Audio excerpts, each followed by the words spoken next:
সালাতে দোয়া কবুল হয়। সালাতে দোয়া কবুলের 3 জায়গা। একটা হচ্ছে তাকবীরে তাহরিমার পরে আমরা সানা পড়ি না, আমরা তো একটা পড়ি। আল্লাহর হাবিব সুন্নাহ এবং নফল নামাজে আরো পড়তেন সানা, ওই দোয়া কবুল হয়। 2 নম্বর জায়গা সালাতে সেজদায় পড়ে দোয়া করলে কবুল হয়।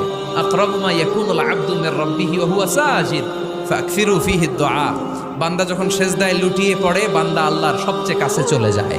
তা কিন্তু বিশ্বনবী বলে, সেজদাটা তোমার রবের কুদরতি পায়ের উপরে পড়েছে। সেজদায় পড়ে দোয়া করেন। সালাম ফিরানোর আগে বিশ্বনবী দোয়া করতেন, লা ইউসাল্লিমান্না আহাদুকুম হাত্তা ইয়াতাআওয়াযা মিন আরবা'a। আল্লাহর হাবিব বললেন, 4 জিনিস থেকে পানাহ না আছে আমার কোন উম্মত যেন সালাম না ফিরায়। তারা যেন পড়ে, আল্লাহুম্মা ইন্নী আউযু বিকা মিন আযাবিল কবর, আউযু বিকা মিন আযাবি জাহান্নাম, আউযু বিকা মিন ফিতনাতিল মাহইয়া ওয়াল মামাত, আউযু বিকা মিন ফিতনাতিল মাসিহিদ দাজ্জাল। আল্লাহ কবরের আযাব থেকে বাঁচাও, আল্লাহ জাহান্নামের আগুন থেকে বাঁচাও, আল্লাহ জীবন